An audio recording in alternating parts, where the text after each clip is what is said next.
everybody. This is I'll be your moderator, and this is Sadia, and I am a community manager at the Shape of Work community. I'm from Bangalore. So thank you everybody for joining in, and I'm excited to introduce our guest for today, Suchandra Dutta, Director of People and Culture at Alif Semiconductor. Suchitra has a stellar career with experience at organizations at Plum, AstraZeneca. I hope I'm pronouncing that right. Yeah, AstraZeneca, yes. I think everybody will relate to AstraZeneca because one of your vaccines came from there. Oh, Yeah. So oh wow. everybody had taken the AstraZeneca vaccine, most of us. Yeah, wow, it's great. I'm pretty sure you can give us your story as well from there. And continuing who you are and your experience lies in leadership, diversity, and organization well-being. And she's been an instrumental in shaping people's strategies across industries. You know, so so Chandra, given your extensive experience in such roles, right, where leadership, diversity, and employee well-being, intersect, how have you seen these elements evolve in today's fast-paced work environment? Hmm. Well, I think that's a very valid to the point question, Sadia, because yeah, I started my career in the heydays of 2005. Okay, wherein those days when diversity had a different meaning for us, leadership, employee engagements, all these were pretty defined very differently than in today's context. And obviously, you can understand that there is like one whole generation, like two generations gap Yeah. in those eras and now. I think we have seen a lot of change. We have seen a lot of evolvement happening based on the needs and requirements of the current organizations or the way that we have been shaping the orgs or the way the employees or the people who are coming into the workforce has been shaping the organizations, right? Because at the end of the day we always remember whatever we are doing it for the people. Orgs are made of people, so people is your element, people is your most important element. So I think we have seen the evolution in terms of like leadership becoming more inclusive. Today as leaders, we understand that it is very important to be more inclusive. Create an environment where your team members are feeling valued, respected, and treated equally. Uh, Having built in a kind of an environment where your leadership will have an access to everyone, everyone has an access to the leadership. You don't have the glass walls anymore. It's more like an open areas. You sit where your access anyone and everyone can reach out to your leaders, and I think that's very important. At the end of the day, every employee, right from your entry level, if you talk about an IT software company, a trainee engineer, to your senior level management wants to be heard or have something to say or contribute. And it's important to give that kind of a framework. Today, we have understood that diversity is a strength for an organization. Like though earlier also we used to do diversity more in terms of numbers, like okay, we need so much of diversity, this is our percentage, and that itself used to be good enough for us. But today it's no more that. The whole concept of diversity has changed. It's not about having equal representation of the male and the female in the org, but it's more about the fact that do I have diverse culture and talent and people from other regions, even from other countries coming in, because that is where your talent pools are. Because we are talking of diversity today, if you sit in one country, you can actually have your employee geographically sitting in some other country as well. That's how fungible we have become in our thought process, in the way talent engagement or talent availability is there as a pool for every one of us. And I think a couple of companies, if you look at it, like Accenture, Microsoft, all our big guys, they have been at they have made diversity their core agendas in most of it as a part of their value systems as well.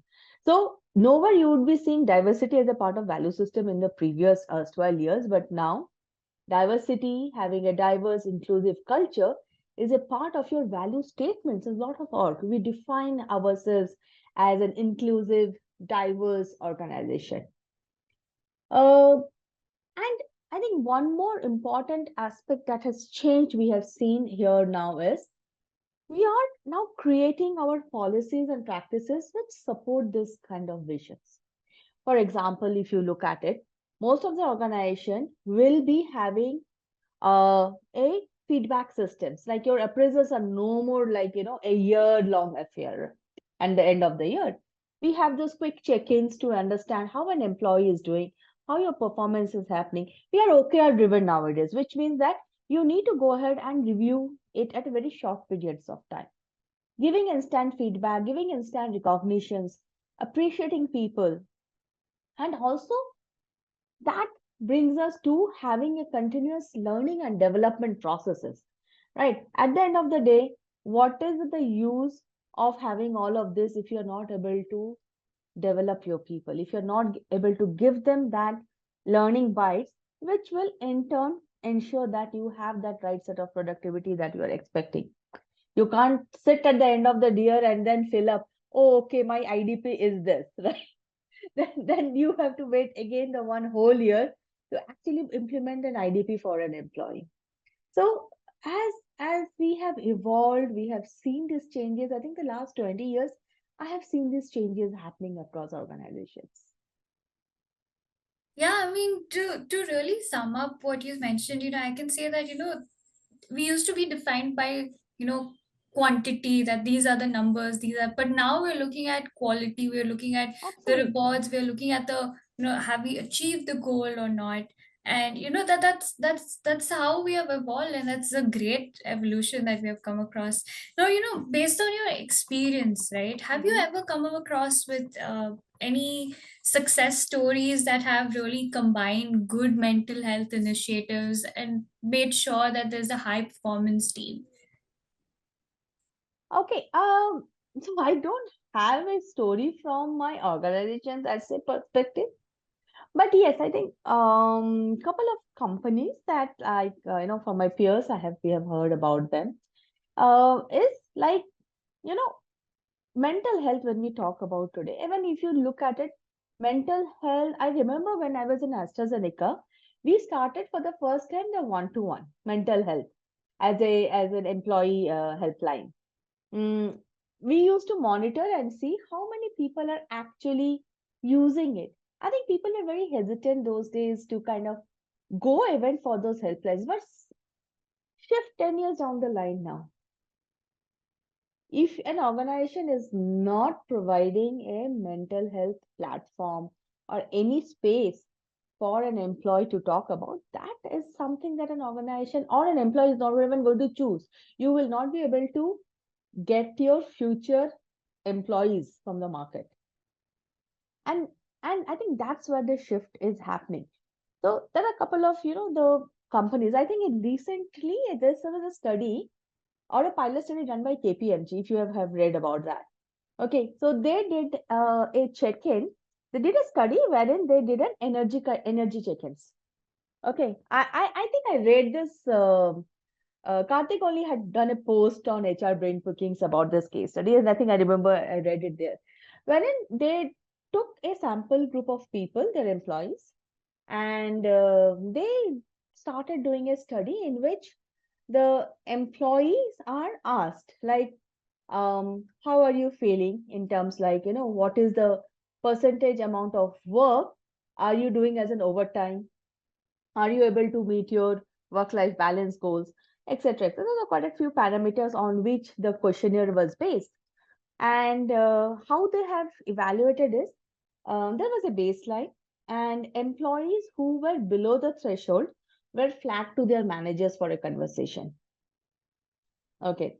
Now, it seems that these conversations, when it happened, actually helped employees and the managers also to understand what the employee is going through. Is the workload is too much?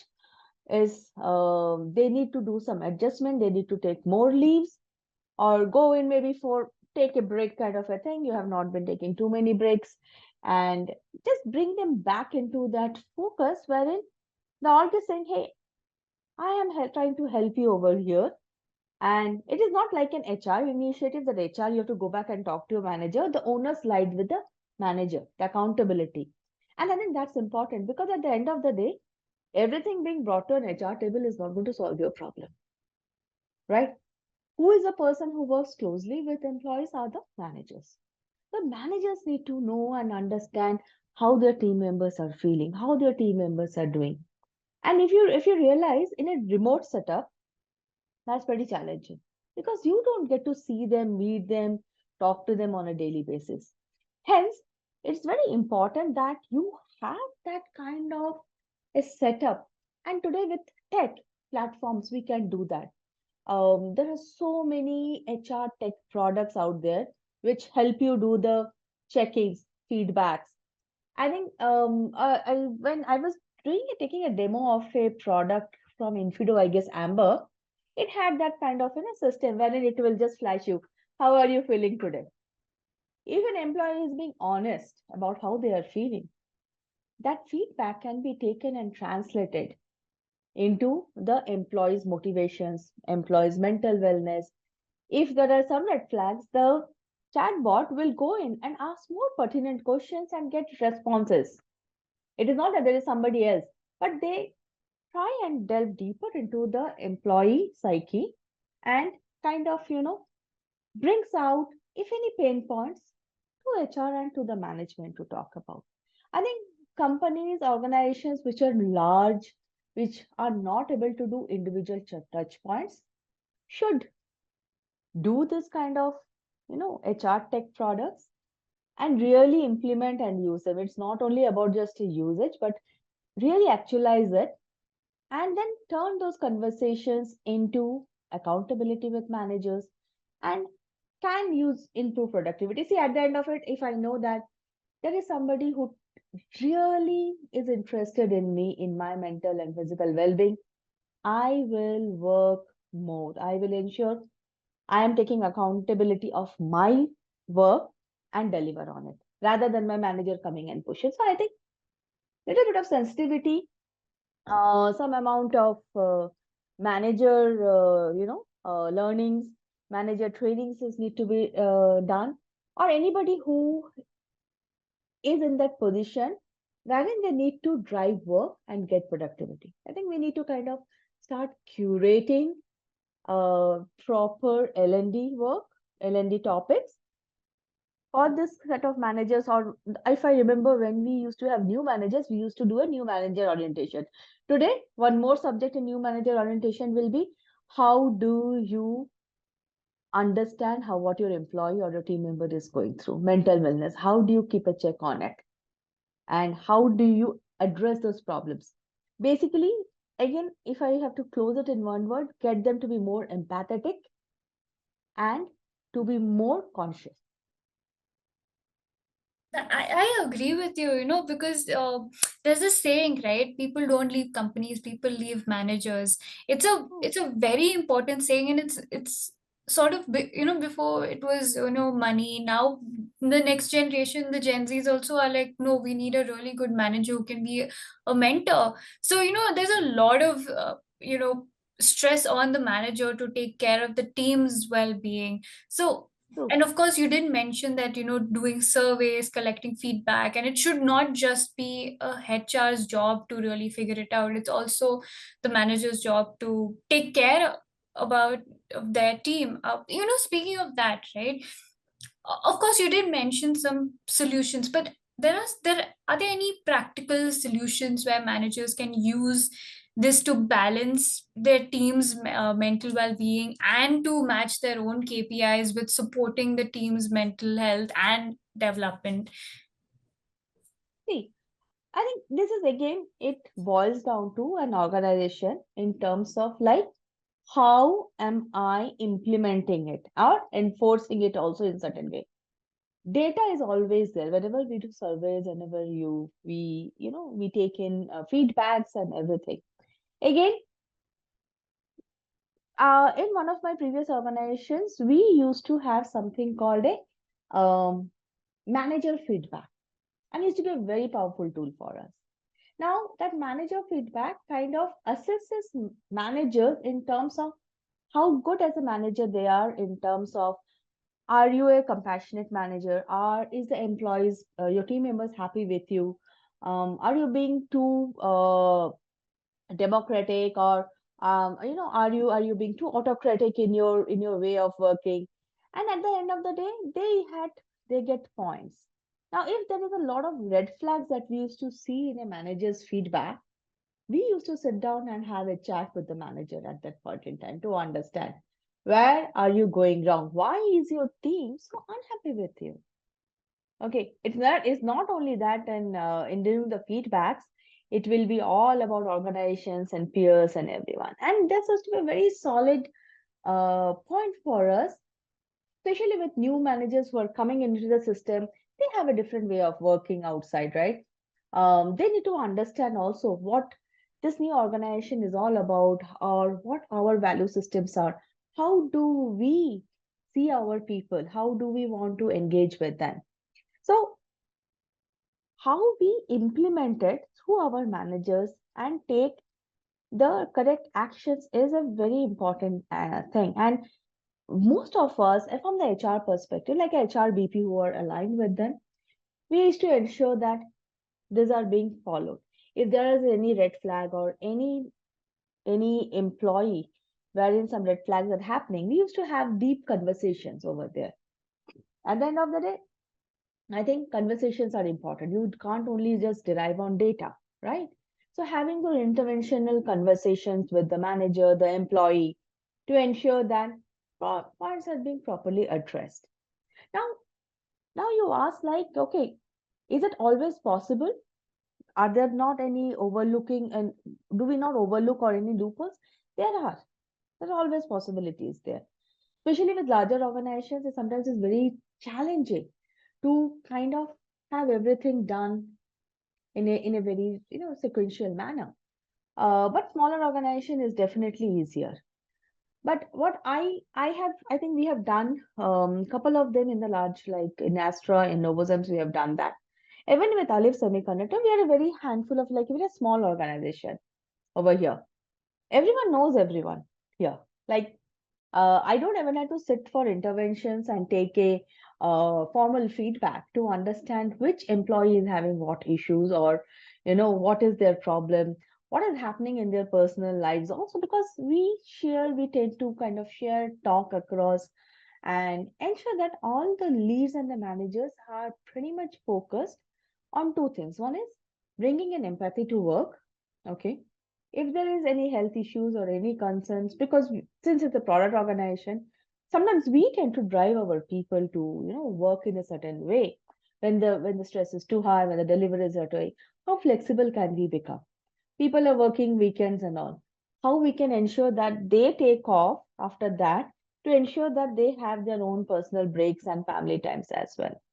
So when we do this kind of things, automatically the managers also learn. The managers do it here. I mean, I hardly play a role unless and until there is something which is beyond the scope of a manager to take a decision or a call it.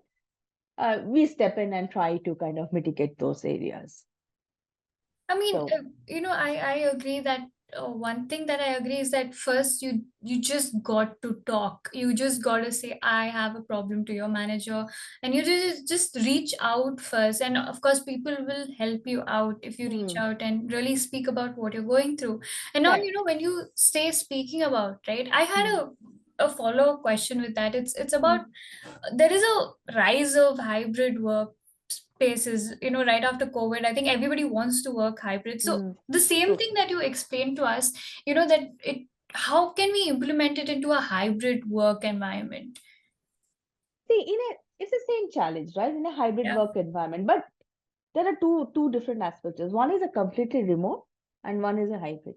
See, in a remote, the challenge is more, because sometimes you're not getting that interpersonal feel in a remote environment, unless and until you decide to meet outside of work, have those personal engagements with your team members, and bring in that kind of a relationship building, right? It is important to do that. I still remember when I was in Plum, we were completely remote, like when we started off. We had not met anyone. And literally sometimes we were burning out because my teams used to work. I could see them 3:30 a.m. in the morning and all. And sometimes I literally used to say, what's happening over here? Why you are awake at 3:30? And then again I see people started logged in at 11:30 a.m. When do you sleep?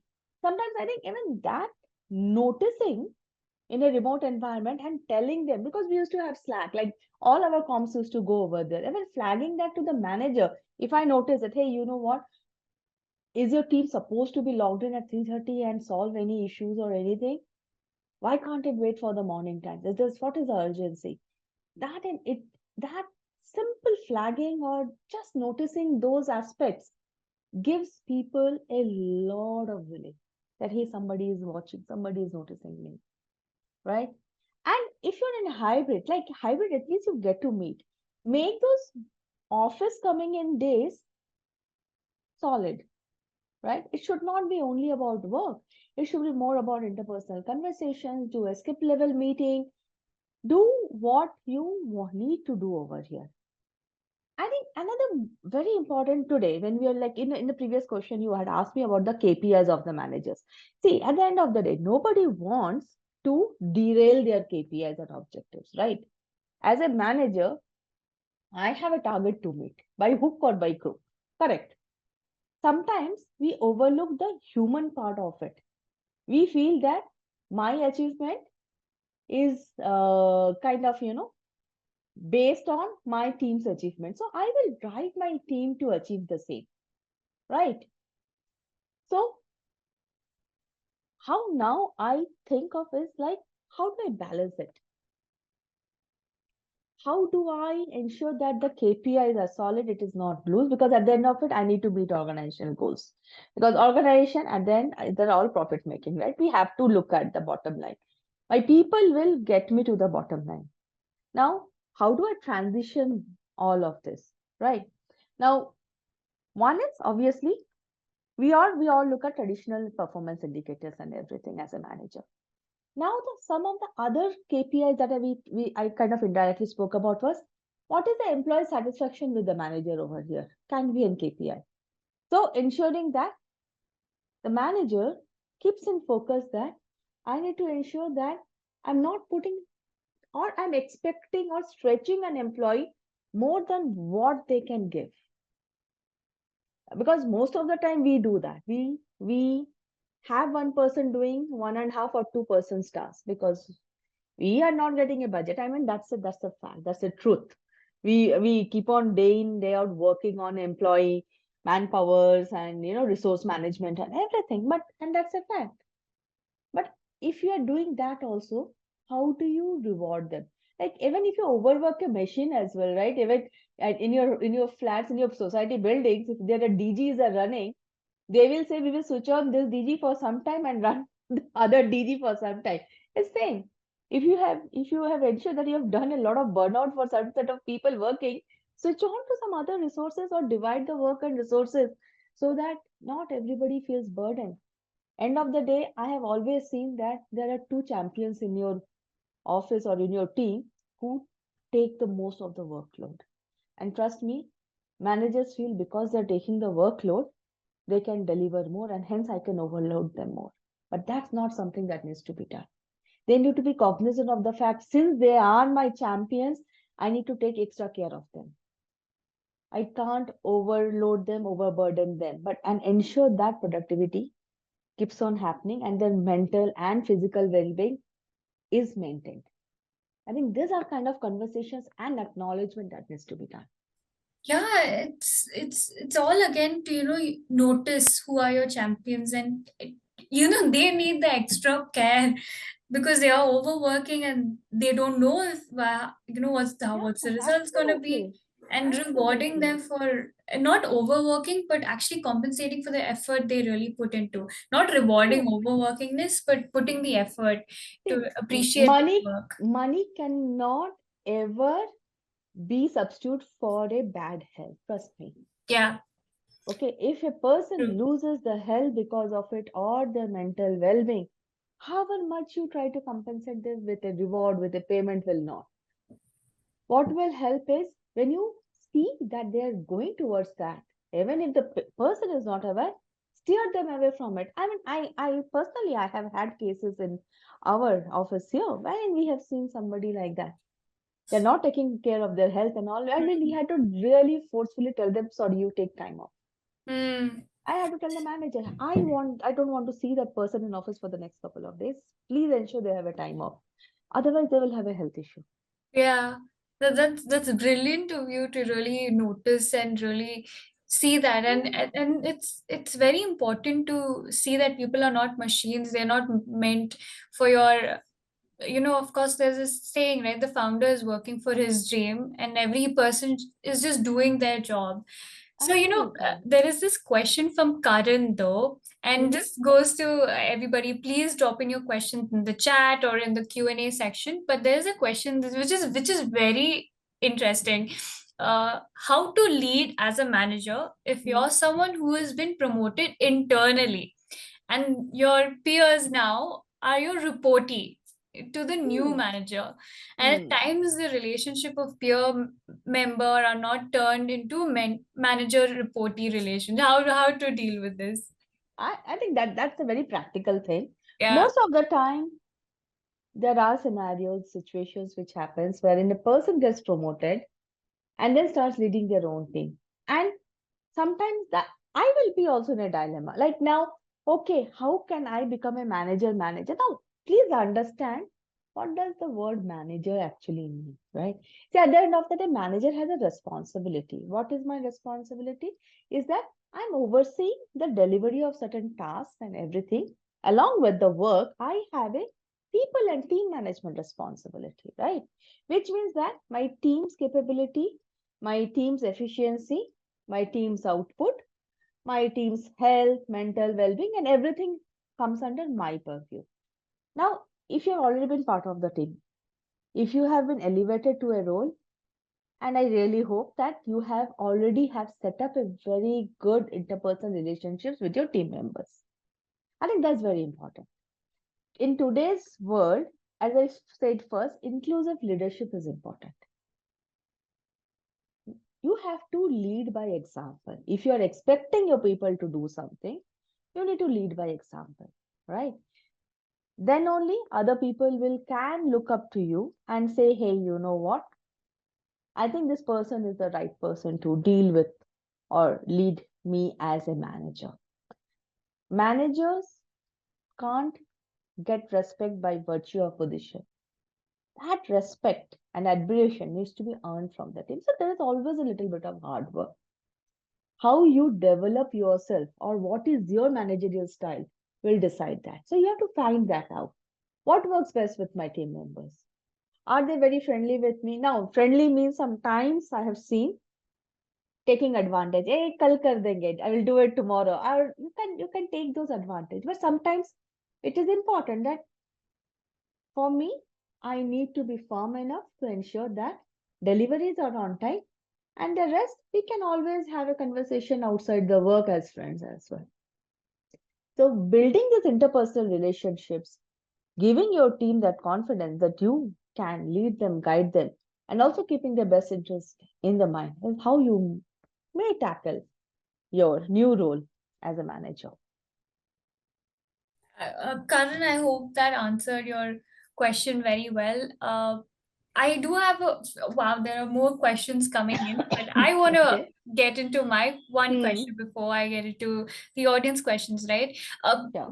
Until now, you've mentioned many practical, realistic, actionable steps, to really tackle for managers Hmm. to really implement and to balance out a very Hmm. supportive environment. Now, how can organizations introduce, learning and development opportunities to help employees manage stress and maintain productivity? This could be for managers, this could be for Hmm. employees, this could be for, as an introduction program. Hmm. And if you have any real world examples, please go ahead and Yeah. share them. See, I think if you have noticed, a lot of companies already have the like, if a lot of the big organizations have already have put in, right? These are certain things which I think we as an individual also need to take up. Like if there are certain um, L&Ds that I might be having in my, in an LMS, which help me learn mindfulness. Let's first learn that. I know it's difficult. You can't always in today's world, have a teacher come and teach you. Most of the times, we are doing a self-learning process, right? So, as an organization, I can have every month a mindfulness day, some tips and tricks. We can bring in something, do a coffee chat, and try and understand what each persons are doing. And you don't always need to bring in an expert. You will find a lot of experts are there within your organization itself. Leverage on them, have them, talk about how do they manage their stress, especially with the leadership team. I would, we have done a couple of things like, chat with the leadership team. So the questions get asked: how do we manage stress? How can we be more mindful when we are at work? And a lot of this tips comes flowing from them because they have seen a certain elevation in their work, in their career, in their jobs. And I think they're sometimes the best people to give practical examples. And then I think one of the other ways of doing is give people flexible learning options. At the end of the day, we all want to do some amount of self growth as well. Today's every organization has and spends heavy on LMS studies. And LMS is not only about your technical or other areas, but LMS has a whole lot of other areas like how to keep your health in the right way.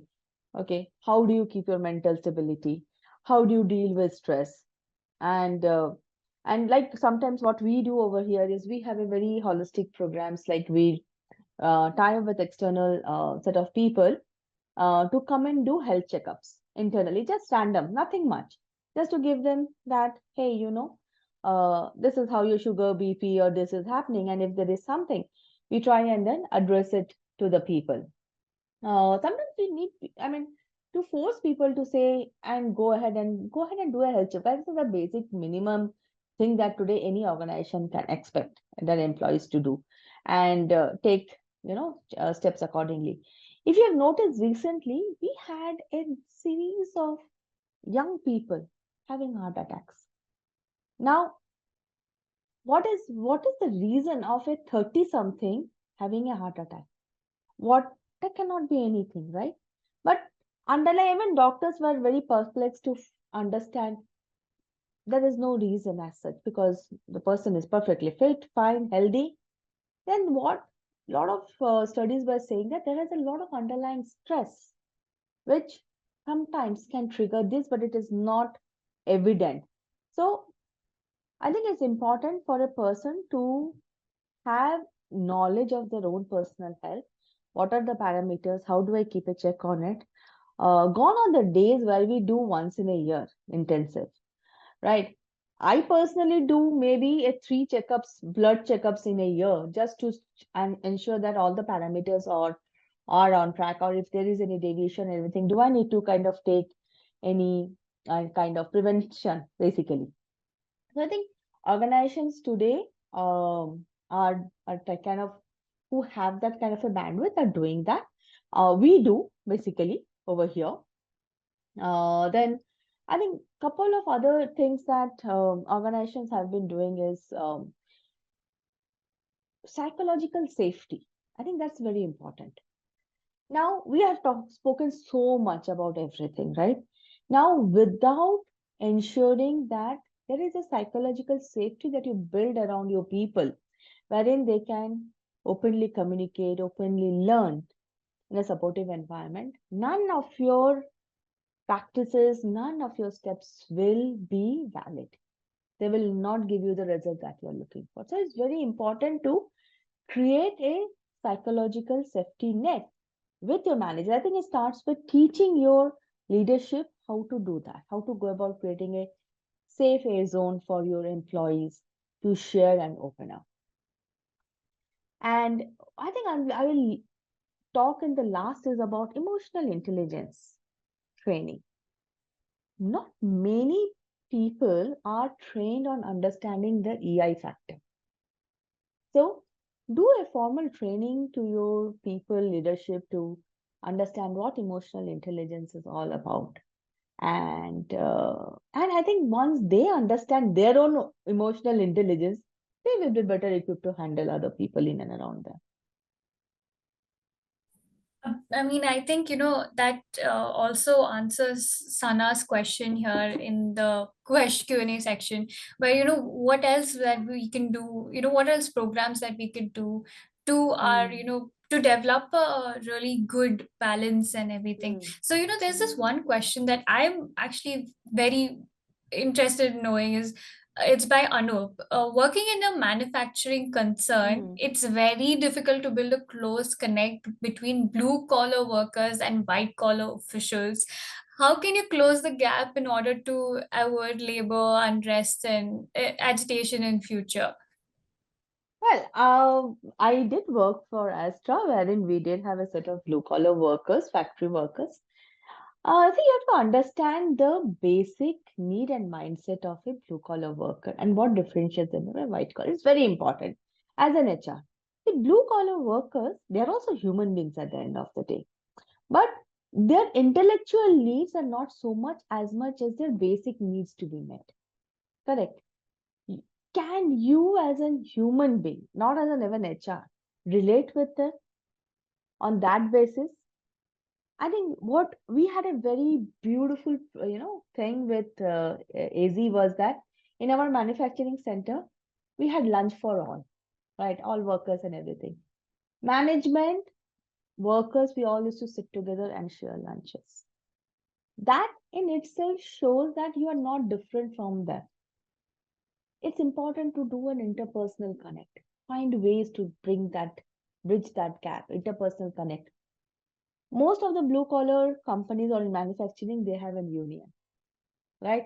And that's where whole unrest and everything happens because there is very different. Again, if you have to understand from manufacturing point of view, most of the workers will look up to someone who is their, uh, you know, the worker lead for their own safety because the feeling is always there. Their management is separate and workers are separate. That bridge, that understanding needs to be kind of brought down. And it is mostly the task of a good HR who is able to do it. I have seen a lot of good HRs in manufacturing who are able to bridge that gap, build in that confidence, bring in that relational factor into them, wherein they are more aligned. Then they get aligned with what the org wants. Then there is a lot of less unrest. Even the unrest before the unrest happens, you will get to know what will the unrest will be about and try to address it. It can be very simple, like some demands of theirs that needs to be met, or maybe some wage raises, adjustments, and things like that. It's not very complicated unless and until the org is looking at going through a shutdown and cutting down on people, which are bigger topics to be discussed about. But on a day-to-day operations and others, these things can be mitigated if you are able to treat the other blue workers as scholars, as human beings as you are. And we have done that. I mean, I know a lot of my friends who are in manufacturing areas we are doing it. Yeah, I mean, it's all about, not seeing them. They are employees at the end of the day and treating Yeah, them the same way. absolutely. Especially, during festivals. Actually, Oh, yes. yeah, during festivals, I feel, everybody should come together, and that part of whole celebration really, I feel, I have seen that, it makes people forget that what part they are and celebrating. Yeah. And that's why festivals are very important in corporates to really use And it. if you know, most of the in manufacturing companies, festivals are family festivals at all. Yeah. They will bring in their family, but you will not find in an IT culture and all how many times have we bring in our families to celebrate a Diwali or a Ganesh festivals or anything? But that doesn't happen over there. You go in Karnataka, Ayudha Puja is such a big festival for us in manufacturing industries. We celebrate like 1 day, 2 day. We have done that, and Yeah. it kind of bonds everybody together. They take the ownership. They do everything. Then they show the spirit of oneness. Hmm. Yeah, I agree. Festivals, especially in India, play a huge Oh part in yes, every yes, aspect of our lives, absolutely, and absolutely. especially October. October is that one month that you just skips in this calendar Yeah, filled it's with kind of festivals. September, October, November, depends when it starts, but Yeah, usually it starts with Ganesha, ends with the Diwali kind yeah. of a thing. It goes, it just flies, and I can't believe there's just 2 months left almost for the year Yeah, to end. Where it true. went, I have no clue. But this is one question by Mm. Shibani, right? Mm. This is more of a I want your thoughts on it, because Mm. this is more of a thought. She says if we have to look at other side of the story, Mm. the first level managers who are being sandwiched between their senior managers and the team who is working on ground, I see the managers are actually burnt out and their mental well-being is affected. So I want your thoughts on how a manager should really balance a situation like this and how they should manage their own. I think I'll take the word first level managers or the first time managers also, because they are the first time. They're new managers, right? They have been an employee. They just became a manager. And that's why a new manager orientation is very, very, very important. Because that's when you are equipping them with what exactly manager means. It's that I in our previous conversation, as I explained, it's about your roles and responsibilities that you are dealing with. It's about how you are going to manage a diverse set of people now under you. It's no more about your own individual. You are, say, you have 10 people under you. You have to ensure 10 people are aligned with you in a correct way. And then you have to report to another manager who is then sitting and managing some of so many of you. I mean, that's how the whole organization structure is at the end of the day, right? I cannot, I am not always, not everyone is blessed to always be reporting to the senior bosses any which way. So I think it's very important to understand the role, and then the ability to be on top of what the expectations are. And I think as managers also, you don't say no to your higher up where need be. Can you put down your foot and say, hey, I know my team is doing this. This is the best, or this is the best possible timeline for me to deliver this project. And here are these. Not simply go ahead, have a discussion, and the cinema says, no, I want it by day after tomorrow. And you know that it is not possible. Still go and commit and then push your team. That's not fair. I think what we don't teach or say is okay to say no. I think an organization who makes it a norm that it's okay to say no are the most successful ones, because then you do a discussion over there, right? You try to understand why a no is coming. How can you make it into yes? Then a conversation can happen. You can't just go ahead and say yes and come back and try and do it. Then there is no option. Then only the only thing that you're going to do is take higher pressure down, down, down, down, down. That's how you will do. Uh, How can you be more objective about it? Yeah, I mean, there's this, as you mentioned, fear, right? There's this thing, right? Everybody's scared of being labeled as, oh, this person can't handle stress. Or, especially that kind of a label is something that people are scared to be labeled. Oh, my productivity will get affected. Oh, people won't give me more tasks to do because, I went up to my manager saying I'm stressed out. This is some cases that I have read while I was researching, that people are scared to be labeled as they can't balance life, they can't handle stress, so we won't give it. And then there are these water cooler conversations that start about you, and that Mm. makes people not go up to their manager and talk about how burnt out they are. They are just drowning in themselves. So how does True. one person really come out of that fear and say, so what if I get labeled? How do they deal with it? How to come out? See, I think that's how where the well, you said it by yourself only. How do I deal with it, right? How do I come out of my fear? Fear makes us do things which we are not supposed to do. I think that's very important. Okay. Can I come out my fear? What is my biggest fear? I will lose my job. Or I will be labeled or I will be marked as a poor performer, right? If in an organization, if there is a policy and the process is there in the right ways, we will be able to identify these cases. We should be able to identify. And that's where the feedback mechanism comes into the picture. Do you have, I as an organization cannot understand everybody, right? If I'm a large organization, what will I depend upon? I will depend upon my pulse service and my feedback mechanisms to help people really come out and say, hey, I am feeling burnt under this manager. I am stressed. Let that data come, let that conversation happen. Then only we will be able to take an action. But if you suppress it, if you don't give feedback as and when asked for or requested for, or even talk in skip level meetings, is difficult. So it's important to open up. It's important to share that fear and say, I feel stressed. I have done it. I'm like, sometimes I say, I am taking a mental break. Simple. I'm like, I'm done. 2 days, no one is going to bother me. I'm like, I'm a mental break off. Can you write it down on your like Teams messaging and say, hey, I'm on a mental break off? People will, I said, okay, it's fine. But then somebody has to, I mean, if I do it, I know other people can do it. Somebody has to show them also the way.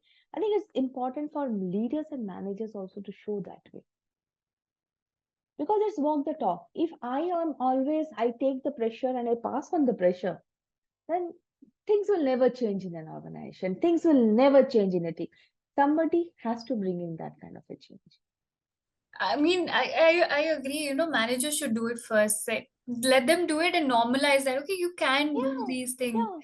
And I agree. Oh, this labeling part does bring me to this anonymous Mm, attendee question that they have mm, two questions. mm, The question is, I am working in a school sector since last 24 years. Wow, mm, amazing. mm, Having an exposure of managing school administration, operation, and HR. But mm, I myself is a physically challenged person too, mm, and I mm, see the biggest challenge when I go for interviews is most people don't revert back when I inform them about my disability condition, which is a fact that I can't and don't want to hide that. Even if it happens after the salary negotiation is done, this brings a kind of insecurity within me where whatever confidence and positive attitude I have within myself. So, this person is like, how to deal with this? And secondly, in my own organization, I also face some kind of internal office politics with other peers, either try to show sympathy towards me or backbite. Now, how does mm. this person deal? What's your thoughts on it?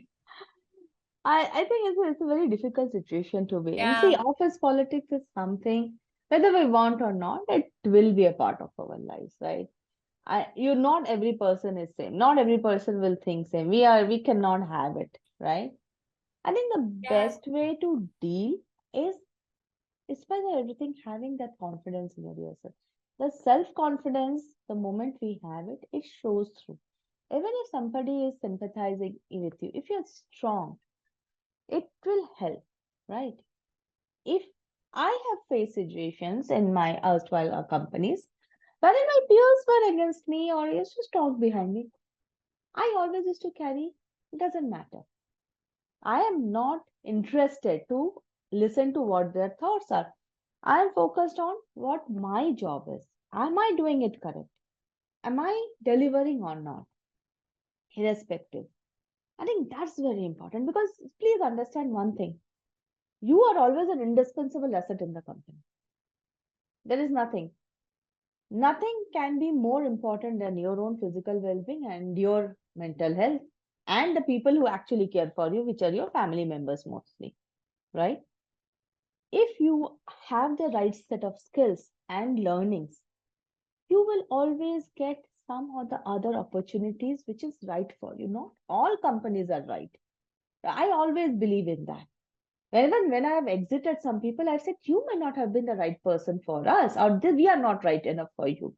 You will find your place, you will find your tribe for sure. I think that belief is important in today's world. We are so scared. We're filled with so much of self insufficiency that We cannot bring ourselves up to that level that confidently. This is mine, I can do that. Somebody had once told me that, you can always manifest things for yourself if only if you are in the right set of mind. If you have self doubts, you can never manifest it. So I think we need to kind of have more confidence in ourselves. Yes, people around us do bring us down because we are always influenced by the thoughts of what other people think about us. Can we get out of that? Do we know ourselves well enough? I mean, I'm giving a different sort of talk over here right now. I think it's very important for everyone because that's the basic thing that we need to do to manage ourselves personally, individually. And when you're in an environment, you will be spreading the same thing around you. uh I just want to point it out that there are many interesting questions coming from our audience. I have really closed my, all my questions, and I'm just going to, like, these are the questions that I really love to answer this. And uh, especially, hmm, I remember when you're like new to the work environment, you do not know how to deal with it. And I think a manager has to notice that, okay, why are you, are you off? And when your manager, I think in my case, my manager noticed, why are you working from home more? And hmm, when I said, oh, I feel very uncomfortable in the office because, hmm, people are talking about me, the only thing the manager said was, they talk about everybody. It's good hmm. that they are talking about you. You're getting recognized. And that's the perspective Yeah, of yeah. having it. And that works. And speaking of perspective, okay, this is this very interesting question. Hmm, What mental health and physical health strategies and initiatives we can take for employees as a HR for a startup hmm. where we have very limited budgets and hands are Yeah. tied? Good question. So I'll tell you something. We recently tied up with a wellness partner, and they have this health score over there that we have to do it, physical, mental, and stuff like that, and everything. I think if you have such tie up with such partners, so basically most of us nowadays wear smartwatches. We try to do our steps and everything. Sometimes when I open that map, I see that it has been calculating or taking data from my mobile and putting it in all the steps and workouts and all that I have been doing and giving me some scores. So if you're using some of those things, you can actually have a very healthy, positive, direction to an employee's physical well-being, right? One of the previous hours we had done that, wherein we gave everybody a smartwatch and said, hey, you know what? We're going to start checking in and seeing how many of you are doing so many steps and all, and we will have rewards for you. The basic idea was because everybody sits at the same place always to get them moving, to ensure that they are moving. And then when it comes to mental, do you have the kind of an environment wherein build that environment when people can talk openly about their problems, about their things? You can have a care officer kind of a, somebody who's a very empathetic person. Have that person meet people, talk to people, engage with them, understand what is the problems in life and all. Sometimes all you need is an empathetic listener. That's all. And obviously, that person who is listening should not get burdened with everybody's problems and try to solve it. At the end of the day, people can solve their own problems, but they just need to be listened to. Give them those listening ears or those tools if possible. I feel human beings work better if we are on those roles. Have some such set of things, interesting, fun activities, sharing stories. I think stories of personal challenges and compassion when you share within the team will bring a much more bonding. We don't do that. Our talks and discussions are more on a very high level, achievements, this, that. Personal stories are very engaging to talk. So kind of devise those kind of, places, sit downs, chats without judgment. Create a non-judgmental environment. Yeah, I And think that's easy to create a non-judgment environment. It's I'm pretty sure, I'm definitely sure it's within the startup limited budget, is absolutely. about getting a empathetic person to really listen to people, and having time off to really say, let's talk, let's making those initiatives to say, please, let's hear you out. And also I Hmm. think the physical aspect part is also there, that rewarding people to do physical activities.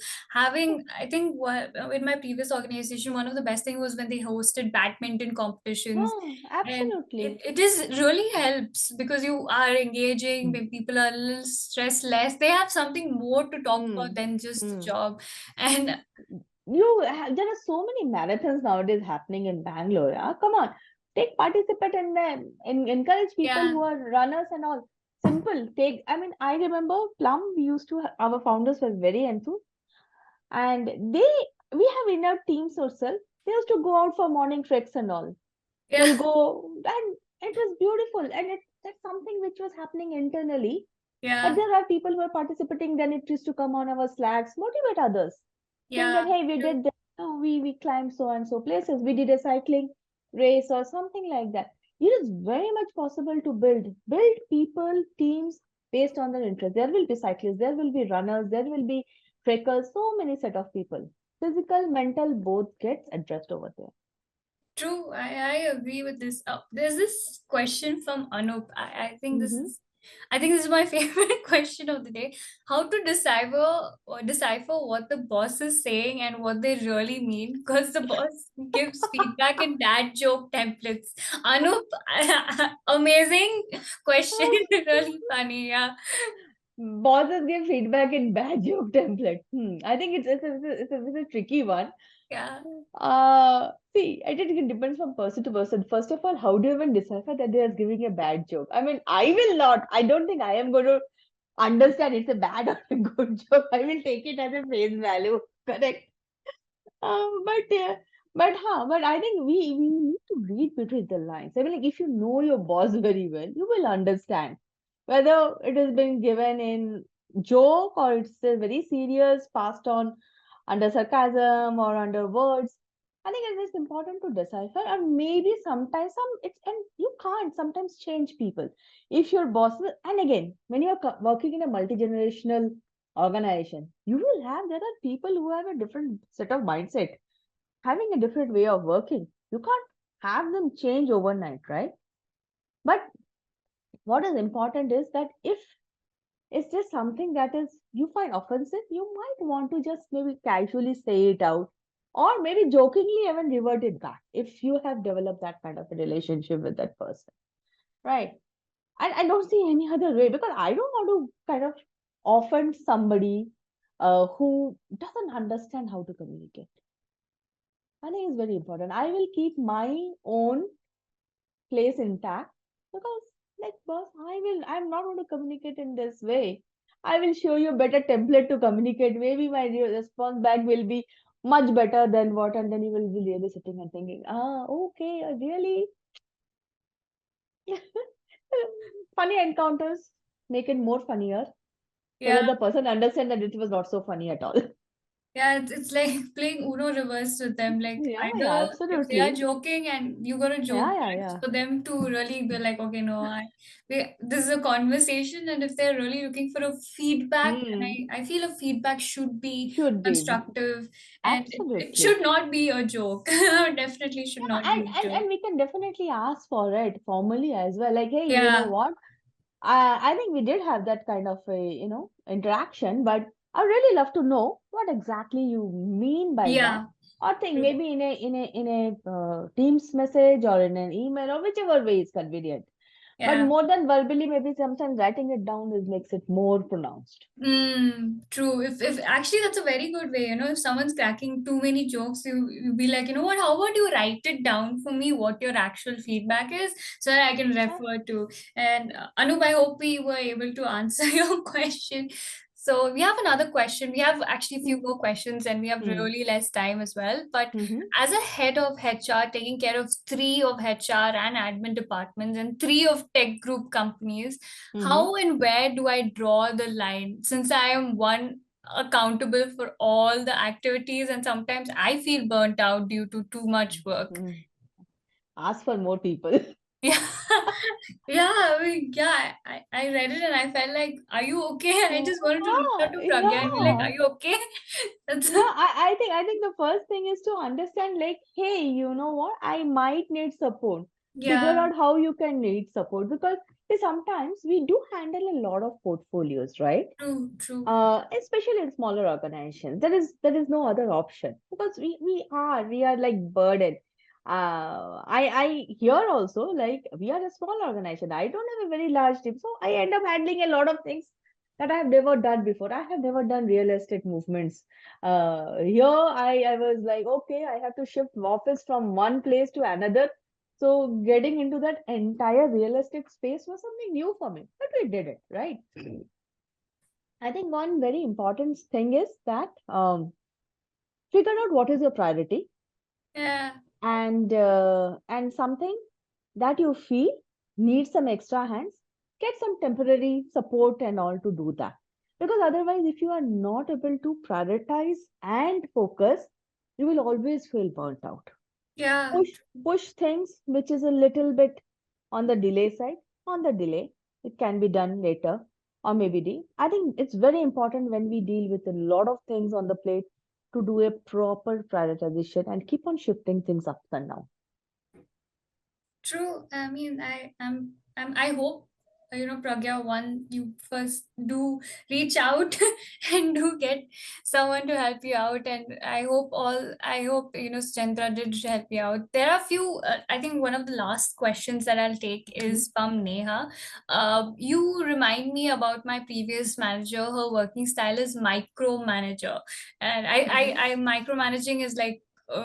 Bad disease a manager has, but sometimes it works, sometimes it doesn't. But working style is micromanaging, taking out from senior managers and putting things on the junior managers to perform by any or how do you deal with a micromanager, and what are the ways you can really come up to deal with all of this? See, micromanagement, you have to understand why a person is micromanaging, first of all. I mean, if I have a micromanager, the first thing I would like to do is understand why are you micromanaging? What is your issue? Mm, Then the first thing, you cannot ask them not to do micromanagement. You might have to show them that, hey, these are the things you can let go of and I can take care of, and I will give you reporting in so and such way. It is an agreement you have to arrive at. It's not very easy. A new manager or somebody who is coming new to their team, the person will always be micromanager because they don't know how the people are around them. They yeah, don't yeah. know whether things are going to get delivered or not. So sometimes you just need to have a patience on that.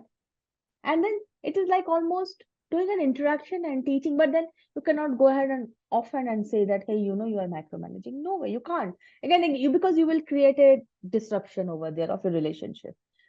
How best you are able to make a relationship with your manager, understand why they are macro, and they might be also burnt out doing macro management. Come Yeah, on, it's true. not easy. Yeah. How do you ease them out on the macro management part? I think it's important. I have heard a lot of stories on it, on micromanagement, from a lot of my friends and peers, and people sometimes have just left organizations because they couldn't deal with a micromanager, Mm, true, true. I agree. right? So uh okay, I think somebody is writing that micromanaging works with me because bosses often loads a lot of work and then he's like, okay, where the status is. And yeah, I think that's true. Yeah. Because the person who is micromanaging is because you would have a load of things to do Yeah. and he doesn't know how to do it. So I think if I have a micromanaging boss, I would say that, hey, first prove that I am delivering to you on a regular basis. Now can you stop micromanaging me? I am even ready to take up some of your workload and do it Mm, if I have the bandwidth. I think it's important to understand how I am spaced out at that point in time. Because yeah. in an office, in a work, as I said, no one is indispensable. Nothing, everything will finally get done at the end of it by hook or by crook. So how do you juggle? And it's always a juggle thing over there. is very, very, very important. How do you read the room? How do you read your team? How do you read the people around you? Learn to do that. I'm pretty sure, that there's more questions that we would definitely. I have more questions, and of course, but I actually wanted to wrap up this conversation. Hmm. But are there any books that you would recommend to how to manage your mental health, or any books that you can think of, or Yeah, is it? I don't read a lot of books on mental health and Uh-huh. all, but it's more I have been a very avid yoga person for Mm-hmm. a long time. I think a lot of my mental health issues, I would say personal ones, anxiety, being like, not being a micromanager has come from practicing some very mindfulness Yeah. practices. True. Uh, True. One of the things that I practice always is if somebody is telling me something, even at work or anything, don't react or respond immediately. Yeah. Wait, think it in, let it happen. Even if you have an urge to respond back or something like that, say, can I get back to you? I will get back to you at some time. Because it kind of gives you a reflective moment True. and True. gives you time to judge and then respond. This in itself will help to cut down on your lot of your stress if possible. Yeah, Okay. there's this saying, oh, a lot of hearts and thumbs up. So there's a saying also, if you're angry about something, react to it tomorrow, because Yes. you'll Yes. actually figure out if you were really angry about it, or was that Hmm. you were just hungry or something. But yeah, I agree. But that's our time up. I see we've just crossed 7 minutes, but Yeah. thank you so much for sharing your insights today, Suchandra. It's been a really eye-opening discussion, and like I said, more than me, the audience will ask questions, and Yeah. we wouldn't need to be worried about anything, and the questions were really thought-provoking, and the questions really made the questions, answers also were so insightful. Thank you so much for being here. Thank you. Thank you. It really made the Thursday perfect. Thank you so much for having me on the show, and thank you for a great audience. Thank you for all those questions. I mean, those questions were also very big eye openers, right? Yeah. And I think every one of us, are facing some of the other challenges. I think, and that's very important that we have groups like TSOWs, Yeah. wherein you can actually go there and talk about it and get insights. True. See, today True. we don't need to deal with things on our own. Trust me. At one point in my initial days of my career, we never had anyone to look up to. Today, Hmm. I think we have a whole plethora of peer groups which helps us. And I think that's the best thing today's generations has. True, I agree. This generation is very lucky in that way, because there's a bit of more focus slowly going to the mental health and the balance of our well-being. This is to everybody here, right? I just want to quickly put a survey out. I think everybody can see this. Yeah, it's basically a survey, just for our information. It's how would you rate actionable value deprived from this conference? And I see many of us has instantly given us a 5. Thank you so much. Suchendra, you can definitely drop out. Thank you so Okay. much. I would not keep much of you, and I know you have a really busy day. Thank you so much for Thank taking you so time much. off. It was Thank really you, engaging, Sadia. really fun. Thank you so much. Thank you. Thank you. And wish you all the best, every one of you out there. Stay well. Yeah. Thank you. Bye-bye. Thank you so much. Bye. Bye, bye, bye, Bye. guys.